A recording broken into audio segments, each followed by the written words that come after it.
Great morning to be here. We are in the second week of a series we've called Making Change, which is actually on the surface a series about money and stuff, but actually let me give you some even better news, is it's not just about money and stuff. It's actually a series about relational strength, marital strength, generational strength. It's a series about purpose. It's a series about kingdom expansion, because if we can get our lives calibrated with handling money and stuff the way God teaches it, it will change our marriages. It will affect the trajectory of our children's lives. It will see us release financial resources into God's kingdom and have it expand in a way that's only possible through financial multiplication. And last week, we launched this series with a message called Less is More. And those of you who have been living in Australia or one other Western culture for any length of time, you would know that the prevailing culture that we live in is very much oriented towards consumerism. That every billboard we drive by, we used to say television commercials, but now every website's got pop-ups and advertising. It's the way Google make their money, primarily. We are inundated with messages that say that the way, not only the best way to live, but the prevailing message is almost that the only way to live is to earn, so that we can consume. And I've said it before, I wonder if some aliens visited our planet and try to kind of get their head around what it is that we exist for in Western culture, that they may just simply conclude as they fly back on their spaceship to their foreign planet, that these humans, seems to me, they exist to go to work, earn money, so that they can then spend that money and bring stuff home. Full stop. And I got to tell you that God has a far greater purpose for your life and my life than simply earning and consuming. And we need to get off that treadmill and chart a different course, a different true north. And you can catch that on our podcast from last week. This week is very much part 2 of that. Stress is bad. And when I say stress in particular, this week I'm talking about the sort of stress that is brought on by overextending ourselves financially, the sort of stress that's brought on by debt. Stress is bad. I've never heard anybody say, Mark, my life is so much better since I took out that personal loan that I couldn't afford. I've never heard any couple say to me, Mark, our marriage has never been stronger since we started spending more than we earn. I've never heard anybody say that they have felt so much closer to God when they've walked back from the letterbox and opened their personal loan monthly statement. I've never heard that, and I think it's pretty universal. I can reasonably confidently assume that we would all agree that financial stress is bad. Now, talking about debt, talking about credit card debt, personal loan debt, I'm aware that not all of you are currently, at least I flip them all hope, not all of you are currently in debt. And that's because some of you have been fortunate enough and savvy enough with your finances that you've never actually gotten into debt, and I say to you, well done. Some of you are not in debt right now because you used to be in debt and you're now in a situation in your life where you've gotten yourself out of debt. I just want to ask you one thing. Please don't switch off for the next 25 minutes. And the reason I say that is that this message, whilst it doesn't apply to your financial situation because you're not in debt, if you're not in debt because you never were or you used to be and you're no longer, you are very well placed to be an ambassador for what's very much a countercultural revolution. You're very well placed to be a mentor. Could be a mentor to your kids, could be a mentor to people that you work with, people that you know that are in debt, and you may be the very person that God uses to actually lead them out of debt. Because God doesn't want us to be enslaved to anything, including financial debt. And so this is a message for you, even if you're not currently in debt. But if you are currently in debt, and I know some of your stories, and I know some of you are currently in debt, I want to start by saying to you, there is hope.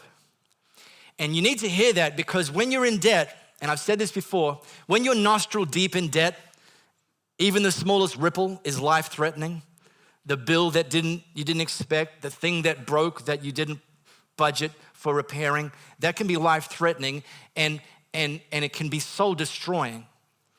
And I want you to know there is hope. And the reason I can tell you is that there is hope is because Louie and I, we've been in pretty significant debt on 2 occasions in our life.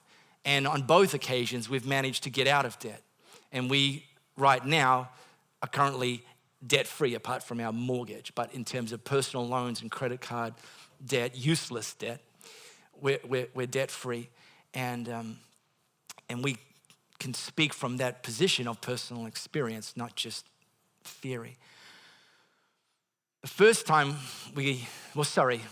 second time we got into debt, the most recent time is when I lost a job a number of years ago, and we weren't actually making enough money, plus we lost a whole bunch of other money and income and assets and came out of that season of our life in a pretty significant hole. I'm not going to talk about that today, but I say that to acknowledge that sometimes people find themselves in debt through actually no fault of their own.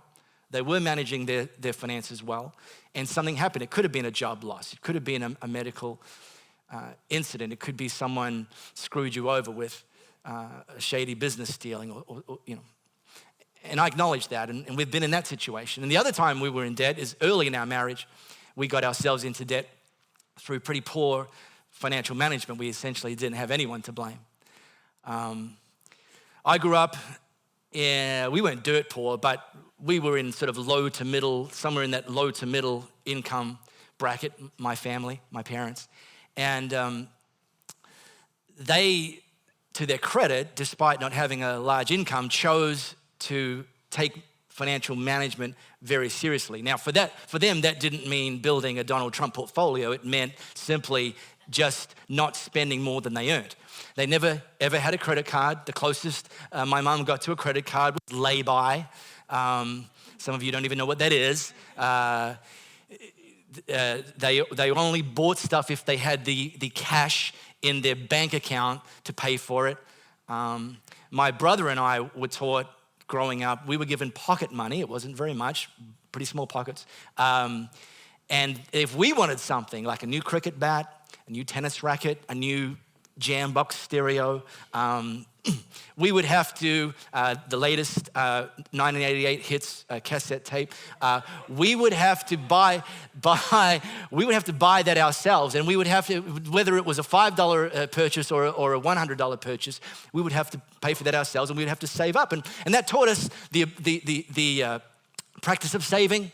It taught us about the discipline of deferring your gratification until you can afford it. It taught us when we got that, we really looked after our stuff. And to this day, I still look after my stuff because I was taught to appreciate things that you actually saved up for. Louie, on the other hand, was brought up as a spoiled brat. And I tell you, man, I prayed all week. Should I use that joke? Should I not use that joke? I think God said don't. And now I know why. Now, Louie didn't grow up as a spoiled brat. In fact, both of her parents are first-generation Italian migrants, came out after the war, and neither did they have a lot of wealth. But one thing that was different, and this isn't necessary, I'm not throwing shade on them at all, but Louie wasn't taught financial management in the same way that I was taught. And so we got married. Was Louie's first time living out of home, marrying me. Talk about rubbernecking, life shift there. And I took on the CFO role in our marriage. And we didn't have a lot of money coming in at that time either, but I took on the role of managing our finances. And a couple of years in, I was taking on more and more responsibilities across my own personal world and work world to the point where I couldn't keep all the plates spinning. And so I decided it would be a great idea for Louie to learn how to manage finances using the full immersion method, where I simply gathered up all of our financial stuff and said, there you go, you do it. And I used much stronger, passionate adult words than that. Sweetheart, would you kindly take this on? It's not how I said it. And now Louis, being a trooper, did take it on. And time went on. She was managing our finances. About 12 months into this new CFO arrangement, I would find myself coming back from the letterbox. There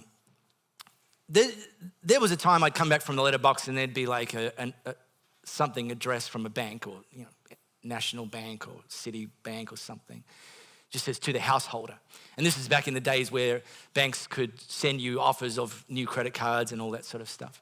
And just to the householder. But about 12 months into this new role, I started to see some of those same banks. We were banking with ANZ.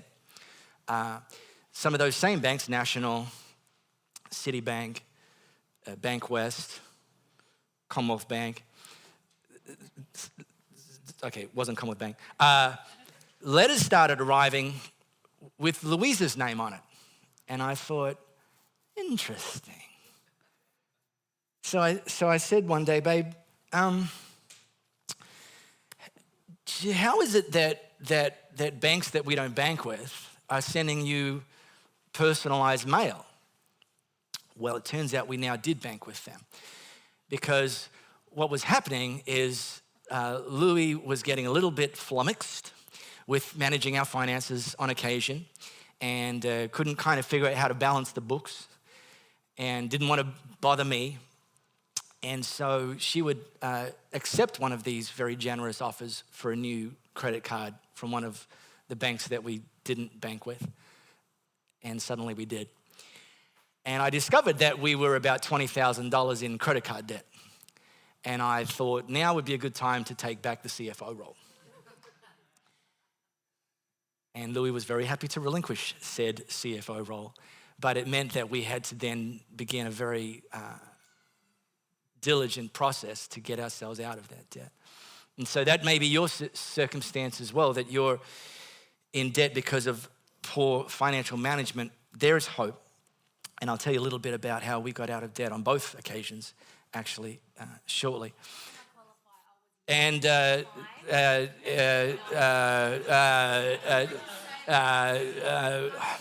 know what? I think now would be a good time to launch our security team.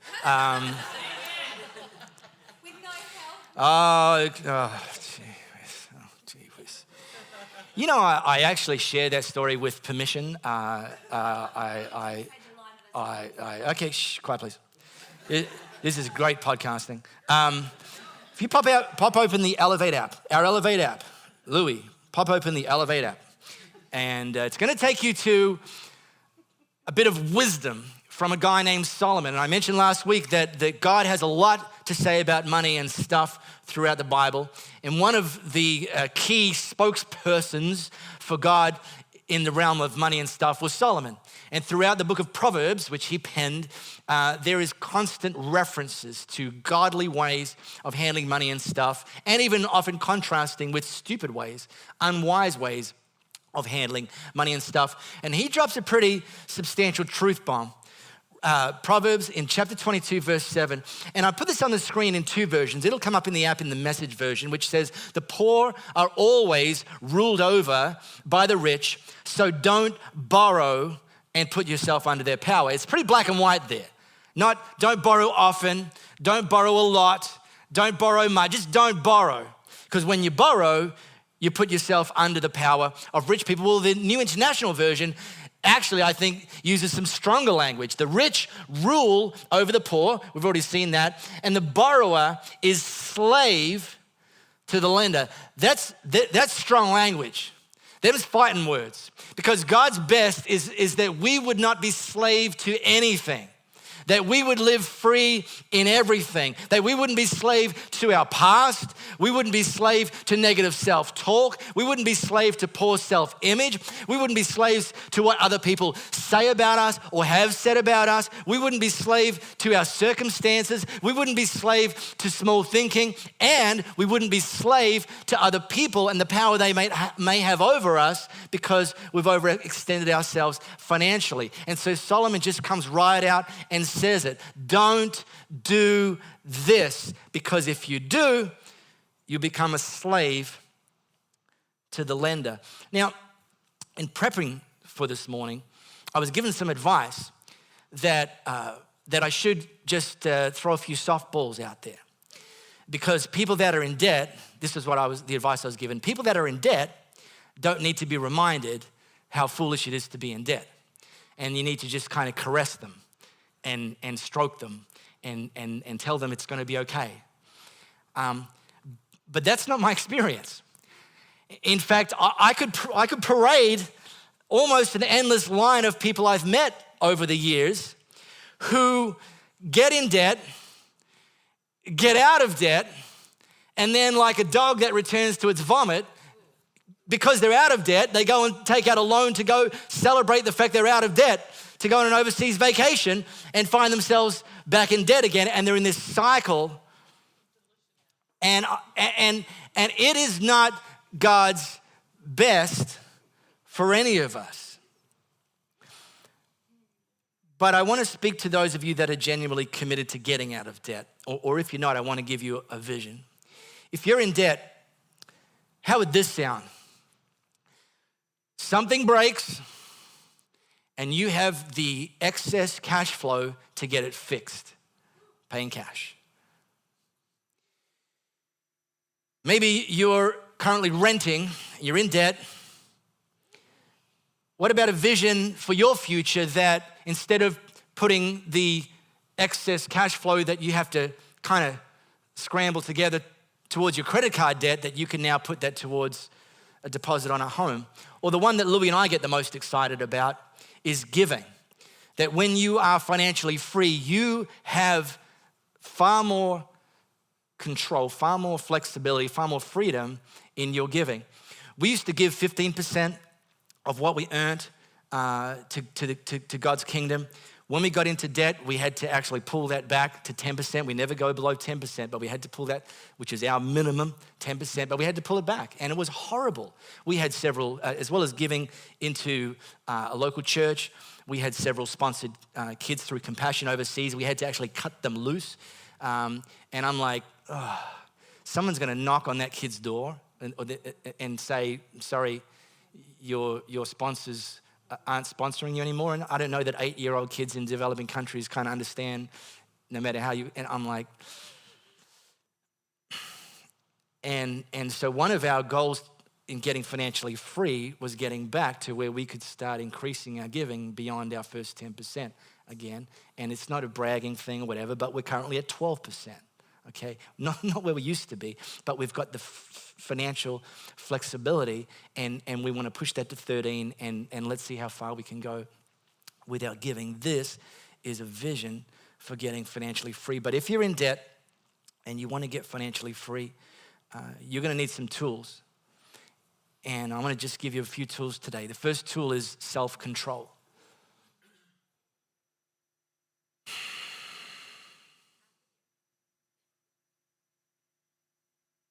Solomon said, a person without self-control is like a house with its doors and windows knocked out.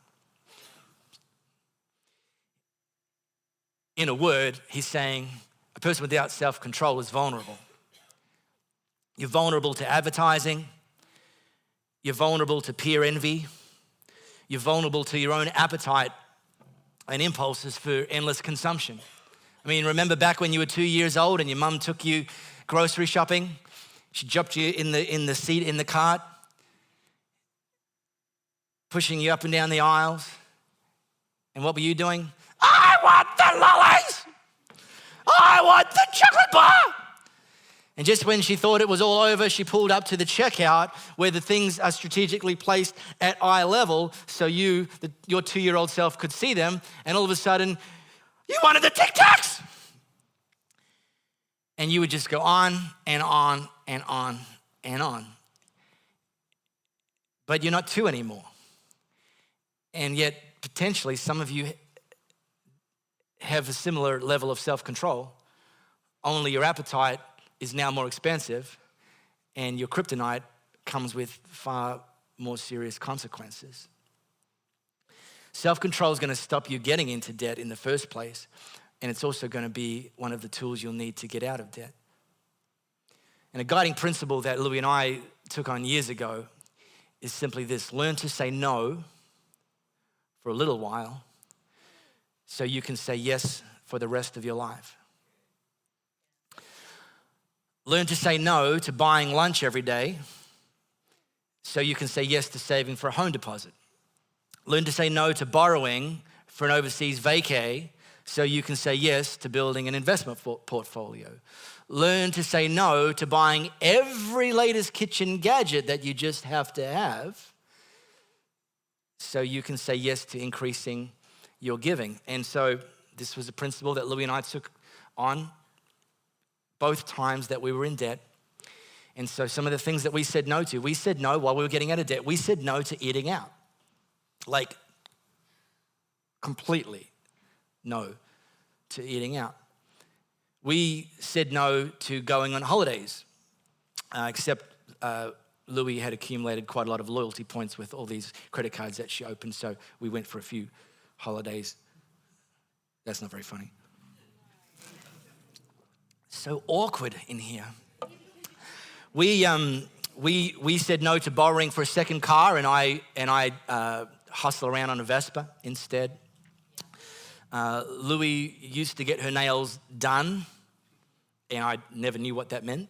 But then she taught herself to do her own nails, and so that saved money. She said, we said no to buying each other gifts, birthday gifts and Christmas gifts. And most of these we still kind of hold to. The gifts thing, although I must say I'm a bit confused about, because my most recent birthday, should I not? I got a nice little card. I came back from training, nice little card. Happy birthday, babe, exclamation mark. That's me, babe. And she wrote a proverb: may your sleep be sweet and you'll lie down and sleep soundly. And attached to it was a voucher for a Tempur pillow, which I'd wanted. That's nice. But the problem is my birthday was last November and I still have the voucher, but I don't have the pillow. So it seems we're still not buying each other gifts. All right, things are just getting more and more awkward. Yeah, I can sense that. Let me just test the mood in the room. Mark is a dead man walking. And you might think that it's a bit extreme, that our approach is a bit extreme, that this whole idea of learning to say no for a little while so you can say yes for the rest of your life is a bit extreme. Well, let me introduce you to one of our online mentors. He's been the guy whose principles we've used to get ourselves out of debt. His name's Dave Ramsey.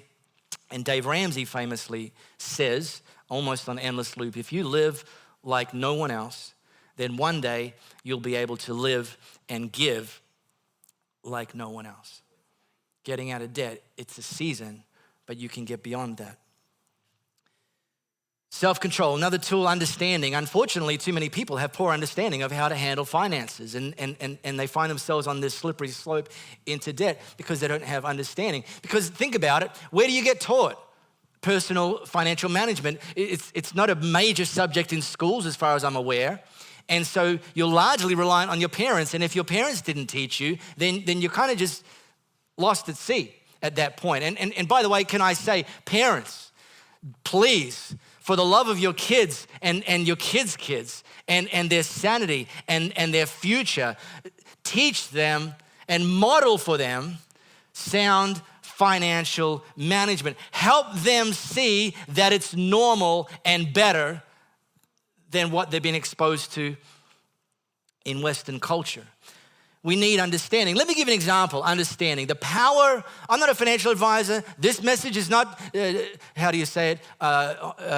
message is not to be construed as financial advice. If you want financial advice, please consult a registered, certified financial planner. But here's the thing. I'm not giving financial advice, but let me just give an example of the power of compound interest. Now, some of you a bit yawny right now. The power of compound interest. I'm not gonna get too geeky here, but it can work against you, but it can also work for you. And if you understand that, hopefully it will help you make better financial decisions. For example, one way it'll work against you is if you, which we did, have $16,000 in credit card debt, and let's say conservatively that credit card debt is being charged out at 19% interest, you'd be required to pay about $250 a month in minimum payments. And what that would mean is you making your minimum payment of $250 a month, that you will finally have paid off your $16,000 of debt after 40 years, and you will have paid, in addition to the $16,000, an additional $105,000 in interest. It's the power of compound interest working against you. Now, let's see how it can work for you. Well, take that same $16,000. Let's say in this case, you had a lump sum of $16,000 to invest. Let's go to the next one. And let's just jack the interest rate back to 12%. You're getting a 12% return. I'm not saying where you're going to be investing, but you're getting a 12% return. Well, the good news is, because of the power of compound interest, after 40 years, you'll have $1.5 million in savings. It's a whole lot better, right? Well, let me tell you even better news about the power of compound interest. If you take your $16,000 deposit, got a 12% return, and dropped your $250 a month into that investment, then after 40 years, you'll have $4 million plus in saving. That's the power of compound interest. And if you understand that, it should be somewhat motivating. But if you don't understand that, then you just keep spending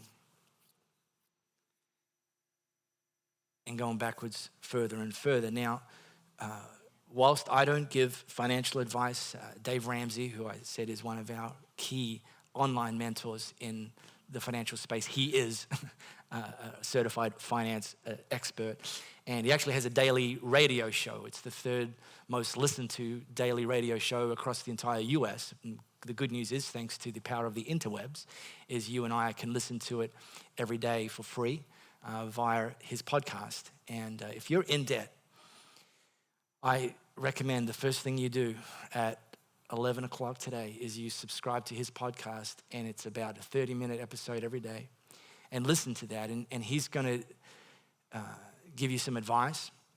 He also interviews people who have gotten out of debt, and they tell their story, and some of their stories, it's US-based, stories of student loans that you know, people started with $120,000 of student loans and car loans and got a vision of getting financially free, and they tell the story, and they're not always high income earning people. It's incredibly motivating. It's pretty tearful sometimes too, just how inspiring it is. So, but you'll get more understanding by being exposed to that. And then the third thing is you need a plan. Solomon drops another bit of wisdom: the plans of the diligent lead to profit as surely as haste leads to poverty. You need to understand, if you're in debt, that the habits that got you into debt are not going to get you out of debt. So there needs to be a change of plan, a change of approach, change of strategy. And again, I'll point you to Dave Ramsey's website. Click on tools, and there's some incredible tools there about helping you get out of debt. It's because the challenge is, if you have a vision for getting out of debt but no plan, it can be just as frustrating.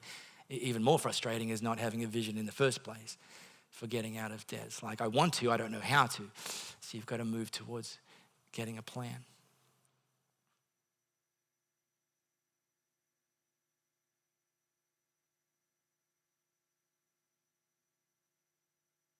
Thus endeth the lesson. Stress is bad. Some people are like, huh? Your church talked about money and credit card debt? It's like, yeah, exactly. Yeah, we did. Not every week, but it's important. And like I said, God wants you and I living free in every sphere of our life. Hey, listen, next week, got a great treat for you. A buddy of ours, Louie, my soon-to-be ex-wife, and I have a friend of ours coming over. Have a friend of ours delivering the divorce papers from the US. As a good friend of ours named Wes Beavis. And Wes is, well, let me tell you, the guy is a consummate overachiever. He's a pastor, an author. His books have sold over 1 million copies. I think he stopped counting at 1 million. He's a singer-songwriter, performing artist. He's a motivational speaker. He's an executive CEO coach. And then just recently, as if that wasn't enough, he decided I might as well go and get my doctorate and become a clinical psychologist. So he's added that to his portfolio. So he's all those things and more. Great guy, great friend of ours. And he's going to bring a fresh word, some fresh input next week. So here's the thing. I mean, by the way, he was born in Perth. And he's lived some time in Wollongong, and he's lived some time in the US. So if you think that I've got a little bit of a hint of an accent, some of you haven't met her, but a new friend of ours, Emily, who's stateside, but she's spent time in Australia. Her accent's a bit of a hot mess. Wait till you hear Wes. His accent's not a hot mess. It's just a mess. And but he's great. So be here. And here's the thing, guys. Be praying for who you're going to invite. And we're going to continue to say that pretty much every week, because we've got to make sure we move beyond what God's doing in us towards what God wants to do through us to affect the lives of more and more people. So next week, wear your union suit. And if you don't know what that is, ask Wes. And be here.